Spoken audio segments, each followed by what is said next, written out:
Well, that 2 weeks rolls around pretty quick, and here we are again. Time for another program talking aviation and anything that hangs off that. And Paul Brennan in Wellington. And where are you, Martin? I'm in Queensland, Brisbane, just outside Brisbane again. Really? Brizzy? Brizzy, in Australia. And how are the Aussies today? Oh, they're all right. Yeah, the flying kangaroo still up there in the air, is it? Oh, barely. Just, oh dear. Yeah. And before we get underway, Martin, for those watching on the YouTube feed, here's some footage that I was involved in filming back in, I think it was 1997. And because it's coming to the end of 747 operations for Air New Zealand, there might only be 1 or 2 flights left for the 74 to do, the last one they have in service. I thought it might be a good time to play a bit of footage from that film shoot, the advertising film shoot that I was involved in back in 97. I organised it and put the camera crews together, even shot some of it myself. And we flew over the Southern Alps. We filmed the aircraft, NBT in this case, from a 737-200, ZKNAA if I remember rightly. We took some of the windows out and flew non-pressurised and mounted cameras around the windows and filmed the aircraft. It was an amazing experience to have a 747 under your control for, well, it would have been about 4 hours, and flying around the Southern Alps and getting footage the best we could under the circumstances of this amazing aircraft with a great South Island Otago and Southern Lake scenery flying underneath, and right up to a touch-and-go landing back at Christchurch. In fact, I think someone even rang up air traffic control at Christchurch or civil aviation saying that they thought there was a big plane in trouble as we did this turn over, I think this is Lake Wanaka from memory. Anyway, it was a fantastic experience, and for many years after this film shoot, the footage was used in advertising here in New Zealand and around the world. So some nice footage there to look at while we get underway and talk about all things aviation. So where do we start? This week we've had a special visitor in New Zealand, one night only, talking about the A350 XWB. That's extra wide body, if I remember rightly. And I think we've got airframe number 5, which is the route-proving aircraft with the passenger cabin in it, midweek in Auckland and then off to Santiago. I guess the Air New Zealand folk will get a look over it, Martin?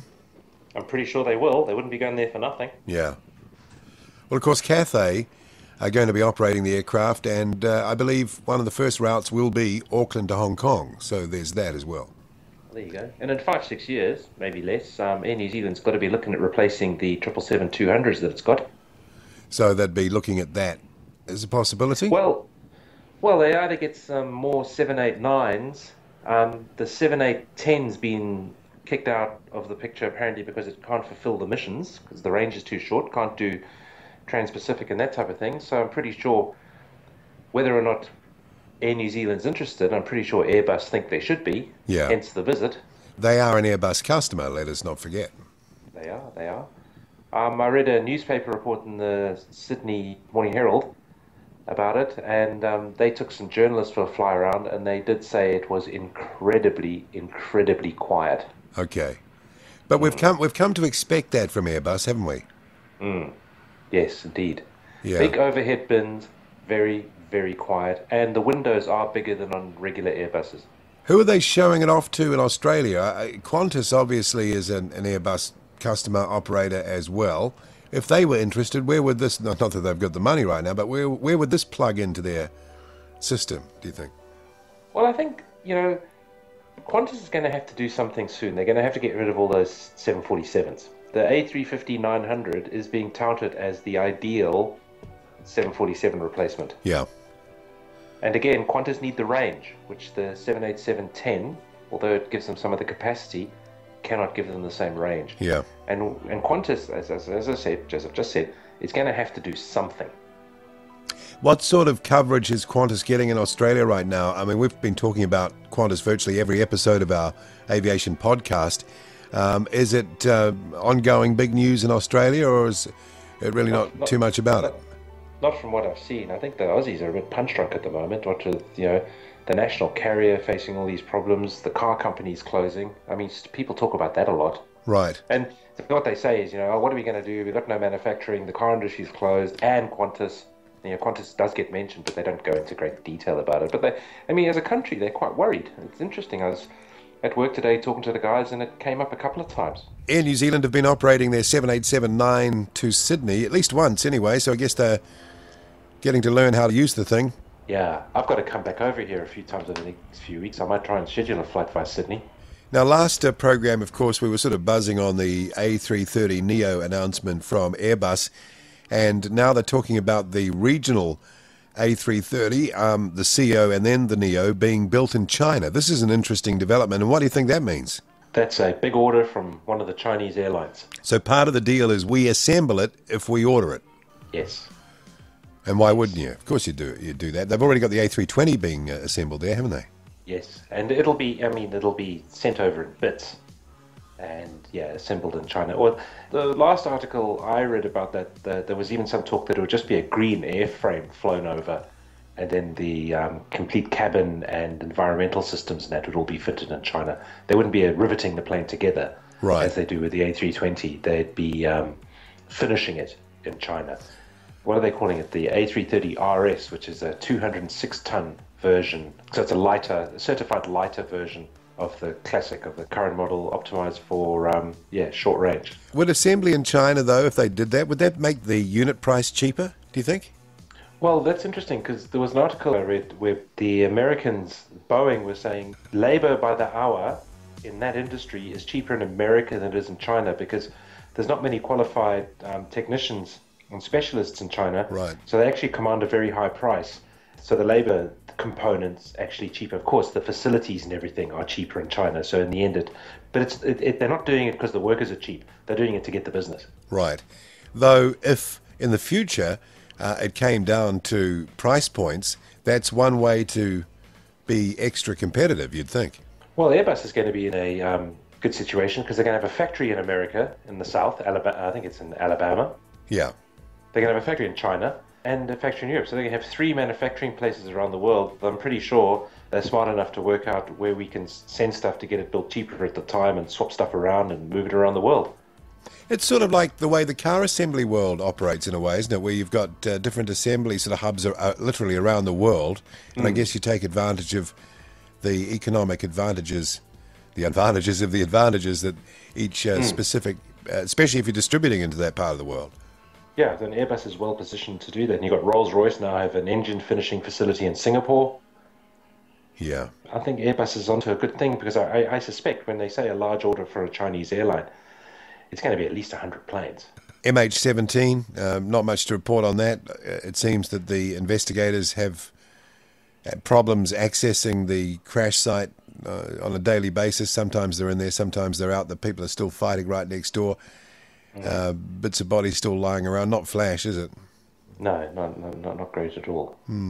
Speaking of crashes, I think just after the last program we did, we had, again, a clustering of accidents. There was an ATR crash in Thailand. And there was that MD, I think it was an MD-83 chartered aircraft from a Spanish company operating for Air Algiers, which crashed, all killed, and it looks like it might have been weather-related. Isn't it funny how these incidents cluster? I mean, that's anecdotal, but it does seem to happen that way. It does seem to happen, doesn't it? Yes. MH17, Air Algeria, and it wasn't Thailand, it was Taiwan. I beg your pardon. Sorry, Taiwan, yeah. It was an ATR 72, I think.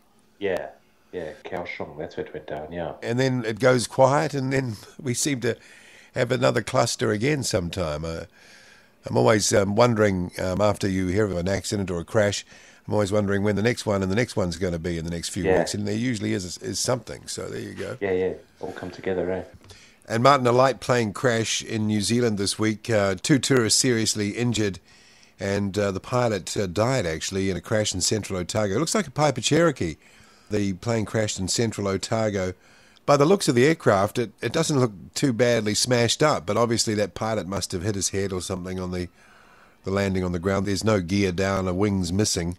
I'm looking at the photo right now, so not too good. Tourists are lucky. Yeah, they're lucky. Jeez. Transport Accident Investigation Commission and Civil Aviation Authority are investigating the crash site about 20 kilometres east of Alexandra, north of the Pulburn Reservoir. There you go. So on a sightseeing flight or something went wrong, eh? Looks like it. Yeah, it's in the tussock, that central Otago tussock. Oh, yeah. Here's an interesting story. United Airlines has elected to convert 7 of its 8 remaining 787-8 orders to the larger 10. Last program, I speculated that maybe the 787-8 was out of orders. The change to the 10 by United Airlines could bear that out. Extra capacity, and you don't need the range. And I think a lot of people are seeing the 788 as a little bit small. Yeah. I wonder if this is pointing to the fact that long, thin routes, there really aren't that many of them that are that thin anymore that you only need a 250-seater. Right. Yeah. So growth is seen to that. I think growth is seen to that. United's a big order of the A350-900. They're probably going to use that on their longer, thin routes. Yeah. Longer, slightly less thin routes. And if they want to shift a lot of people across the continent or across the Atlantic or to, South America and that, the 787 is probably the ideal plane. They say it's to replace the 767-400 and the 777-200 fleet, according to their VIP of fleets, Ron Bauer. And so the 76400, they were flying that via, I think, Ghana or Senegal down to Johannesburg. So that was a one-stop to South Africa. The 7810 will do that, no worries. Right. Okay, the delivery is planned for 2018, so not too far away. Not too far away, no. When is the 10 going to fly? It's sometime next year, isn't it? I think so, yeah. I don't think the first one is in production yet. And, of course, United have a bunch of 747s that I would imagine they're keen to retire at some point. They must be gas hogs. Well, that's what the A350-900 was originally intended to replace. Yeah. They're still flying the A model 777 too. Yeah, that's interesting, isn't it? I was reading about one of the Singapore Airlines. Singapore Airlines still flies a couple of the A models, and this year they reported a bit of a loss or not such a big profit. Yes, a smaller profit, yeah. Yeah, and one of the reasons for that apparently is an accounting thing. They've revalued the value of those A model 777s to zero. Okay. There's no value in them. Worthless. And so they took a hit. So they're still flying a few of them, but essentially they are worthless. No one wants them. That's amazing. And before isn't that they were on the books at they still had quite a high residual value. Yeah. But so they said no, nothing will happen to them. So they put them up for sale. No one would buy them. No one will buy them. No. I remember back in the early 2000s flying up to the US on United Airlines 777-200 ERs. Obviously, they're still flying those. Yeah. But even they're going to have quite a short life because it's too much plane. Yeah. And the A models is much too much plane. And even the ERs, I don't think they're worth an awful lot more now. Now, this is interesting. The headline is Disturbed Pilot Took MH370 Passengers to Ocean Grave, authors claim. This is a story and stuff. And the story is about a book that 2 Waikato men have written, so people here in this country. And they are Ewan Wilson, who used to operate Kiwi Air, and another author, Jeff Taylor. And they say that they are completely able to rule out any possibility of catastrophic structural failure, rapid depressurization, electrical failure, fire, or being shot down as possible causes for MH370's loss, says Ewan Wilson. And he says that none of that could have happened. He says, through a process of elimination, we're left with the uncomfortable and very tragic likelihood that the captain, Zahiri, because of some personality disorder, depression, or emotional breakdown, killed himself and everyone on the aircraft deliberately. And he says he locked the co-pilot out of the cockpit, depressurized the aircraft. Everybody died of hypoxia, and he turned it around and let it crash somewhere. Now, we know that it's possible to get into the cockpit for two reasons, because the Air New Zealand 777-200 ER crew, exactly the same aircraft, on the way from Perth back to Auckland, were able to open the cockpit door with an alternative method. And we had a video in the last program we did showing how you could access the electronics bay through that hatch under the floor just behind the cockpit, which presumably carries some sort of circuit breaker or electrical system or some mechanism to open that cockpit door in an alternative way. I mean, how could anyone know anything? They're just making this up, aren't they? Well, he does it to himself at the end. He says, we are left with the likelihood. Well, if it was a certainty, he'd say, we are left with the certainty. In his own sum-up, he uses the word likelihood. Now, you can go through all these possible scenarios and eliminate this, that, and the other. But the whole point is, unless you know, you can't. So yes, it's not made up.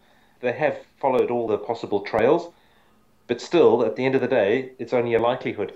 And as you point out, you can go and lift up the carpet at the top front of the business class or first class section in the galley area there, get under the floor. You could turn the captain's oxygen off. You can pull the breakers and open the door. You can do all sorts of things, apparently, according to the video we saw, which by all accounts is on an LL plane. Oh, okay, radio. When I was watching that video, I was wondering, is this guy going to get into any trouble? Yeah, I thought that's why we didn't show his face, because that could have been compromising for him. But, I mean, how can you eliminate these possibilities when there have been many incidents of fires and equipment failures and not picking up on alarms? And, in fact, there have been plenty more of them than the only 2 murder-suicides that I can think of, Egypt Air being one and Silk Air, and that's debatable being the other in recent times anyway. I just don't know how you could boldly claim that you've eliminated these things. Yeah, well, you can't. But obviously, they've got to sell a book. Yeah, but here's the moral dilemma. Are you allowed to sell a book off that sort of tragedy with so many people dead, with such, on the surface it seems, and we have to go on what's been reported here on the Stuff website, on really just nothing more than an educated guess at best. There's something conjecture. There's something not quite right about that, isn't it? It doesn't sit too well. Yeah, I think it's the 3rd book that's been written about it as well.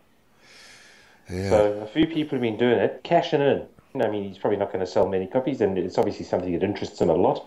So he's done his best, and maybe it's been hyped up a bit because, he even admits it's a likelihood. And it's interesting and a bit of a sort of, a detective story. But we won't know until they scrape the plane off the bottom of the sea. His title is The Truth Behind the Loss of Flight 370, the truth being the operative. I'm just wondering if they're setting themselves up to try and sell a second-rate movie script for a B-grade television movie on the tragedy that shows a different aircraft every time they cut away. The sort that you see. Yeah. Well, anyway, I mean, people will have an opinion on what they think about that, and maybe you post them on the comments if you want on the YouTube version anyway. But I don't know about you, but after thinking and reading about many crashes over the years and understanding the scenarios after digesting the investigations, to rush to judgment on anything without any evidence is it never pans out how you think it's going to be. Often doesn't know, but you don't sell books that way, Paul. Thank you for the lesson in book selling, Martin. Yeah, no worries. But you're right. And well, I just hope they don't sell many. Probably won't. It's a bit of a how do you say? It's a not many people are that interested, are they? Well, plenty of people are interested, but I just don't know if they'll feel comfortable, like me. Yeah, not many people are as interested as we are. And, Martin, did you see what had happened to those aircraft on the ground in Tripoli? Man, they were messed up, eh? Gosh, I think I counted a couple of A330s and IL-76 all on fire. Yeah. And about 3 IL-76s damaged.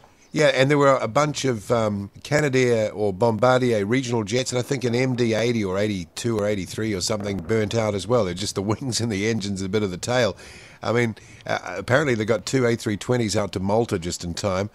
But, that's a lot of damage there. It is a lot. I was just thinking, that's a poor country with a lot of problems, and there's hundreds of millions of dollars just lying there burnt out at the airport. Yeah. As 2 factions trying to control things. That's all it is. One airport. They're just after the airport. Yeah. And did you catch up with that story where the United Airlines customer got the sort of standard letter reply to a complaint with customer name in brackets where her customer name was supposed to go, apologising for their recent, in brackets, specific event? They got sent the form letter without it being filled in. It was like, dear customer name, It's funny, isn't it? It is funny. But that's the sort of thing that can really put a hit on your reputation. It's the simple, small things that go wrong that cause the biggest problems. I don't think American Airlines can really take any more hits on their reputations. Like the airports are sort of hostage exchange areas. Yes. You get on a ropey old plane that's invariably late, full of bad-tempered staff. So, yeah, I don't think they care anymore. Well, there you go. I think if you had that turn up, the first thing you do would be to put it up on your Facebook page and get it around the social media. And, of course, once that's happened, there's no controlling it. Well, it's like that guy on the Southwest flight who thought he was treated very badly by the gate agent. So he got on the plane and tweeted, "Watch out for gate agent Marjorie F," or whatever her name was. And she stopped the flight taking off, got all the passengers together, or got him off the plane. Yes. Told him unless he apologized, she'd call the police, and he missed the flight. And I would imagine she would have been fired. You'd expect You'd so. hope, I wouldn't don't you? know. You would actually. All right, let's get to our aircraft of the day. To acknowledge the fact that you're in Australia, let's do an Australian aircraft. And what's it going to be, Martin? I think it should be the GAF Nomad. Oh, yes, the Nomad. High-wing, twin-turboprop, sort of utility, non-pressurised transport aircraft. Yeah, look a bit like the Dornier, the 228 or whatever it's called. Looks like it's made out of a collection of parts from other things. Yeah, well, like most Australian vehicles. Yeah, that's right. In fact, I believe the factory, the Australian Government Aircraft Factory, GAF, was at Fisherman's Bend, which is a famous, I think, Holden or GM assembly area, isn't it, in Melbourne? Yeah. Ticked all the right boxes when it came out, high wing, short takeoff and landing. The reason it's got the tail design that it's had is that the whole tail back of the plane was meant to hinge back so they could load stretchers and drums and bits of pipe in there. Ah, right. And they put a lot of money into it. It didn't really go anywhere. And some are still flying. First flight, July 1971, produced from 75 to 85, 172 built. We had a few here in New Zealand for a while, operated by Airwork. In fact, I've flown in one. Oh, yeah? Where'd you go? Across the Cook Strait to Brennan from Wellington, I think. They are quite noisy, I've got to say. Yeah. And I think, there were a few issues with them, controllability issues in certain configurations. I think it was a bit of a handful in an engine out, and a few crashed over the years. And I don't think the pilots were great fans of them. But hey, they were certified and they were operated, and there were no problems here. They lost 32 of them. Well, out of 172, that's quite a high percentage, I've got to say. That is quite a high percentage. Though quite a few were military, so, that might also show that they were operated maybe outside the sort of normal parameters. I've walked around one at the Flying Doctor Base at Broken Hill in New South Wales. Yeah, I see they started the development in 1965. It was to maintain production at GAF, according to the wiki page I'm reading here, at the end of the Mirage 3 production. So obviously they wanted to keep the facilities going. A make-work program. Yeah, I think our Aussie brothers are quite good at that, aren't they? Yeah, and it looks like a plane that might be coming back to the skies because that company, Gippsland Aviation, that makes those single-engine utility planes, quite successfully. Yes, they do, yeah. Successfully. The design rights are owned by Gippsland Aviation, which in turn is owned by an Indian group, Mahindra, which make those rather quirky-looking pickup trucks. Okay. Yeah. Have you got a train going past there or something? Yeah, I do actually. Some it's back in the distance, the freight line. Yeah, I can hear it in the background. Yeah, could go by for a long time as well. We should start playing Rainy Night in Georgia. So the GAF Nomad is the aircraft of the day, and it's an interesting looking aircraft. If you haven't seen it before, go online, have a look, and you'll know what we're talking about. Everybody who ever watched Flying Doctors has seen it. Remember the TV series Flying Doctors? Of course, they had him in the Flying Doctors. And they had that, the opening sequence always had that low pass as it went by and turned away from the camera. Yep. Yeah. Now we're talking. Yeah. Now we're talking. I didn't know you were a Flying Doctors fan. Classic TV, mate. Oh, yeah. One of my faves from way back. Yeah. Boys, go home, watch me programs. All right, then. And are you going to get in any aircraft spotting while you're there? Well, tomorrow I'm at Brisbane Airport bright and early. I've got to fly down to Melbourne. What are you flying? Is it Virgin? It'll be a 738. I flew over from Wellington on a Virgin flight. I must admit, it wasn't very nice. Really? The onboard product of Virgin compared to Air New Zealand is actually no comparison. Okay, well, there you go. First world problems. Yeah, another first world problem. When will they end? Yeah, I know. It's stressing me out. Yeah, I see the Israelis speaking of first world problems, the Israelis got a bit prickly about Ben Gurion Airport being closed because of, or carriers deciding not to go there because of the Hamas rockets. They didn't like that. So Hamas launches rockets which are made out of bits of water pipe. Yes. Crammed full of explosives, and the Israelis retaliate with extreme prejudice, let's put it that way, But then they go and interview the owner of and these Hamas rockets obviously are dangerous. They're explosive devices and they do all sorts of kill people and this and that. But I probably shouldn't say anything more about the Israelis because they'll come after me, eh? Okay, well, I'll leave you to the wildlife, which momentarily in the background, I don't know if our listeners can hear, but every now and then you'll hear some sort of galah sound and a dog in the background. Was it the dingo and the galah next door, is it? That's it, yeah, pretty much, yeah. What sort of conditions? Nice warm, 30-something degrees there, is it? No, it's freezing here today. It was probably 22. Oh, okay. Oh, that's freezing, yeah.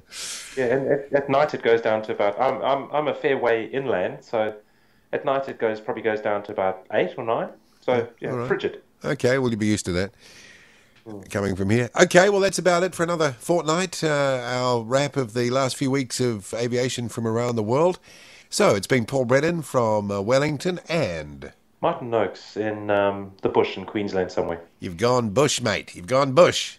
Yep. They're always talking about the bush, aren't they? Out there in the bush. Yeah, but they never go near it. Well, they don't really have bush like we've got bush. No, scrub. Yeah, with lots of gaps between them. Yeah. Okay, so we'll see you again soon. See ya.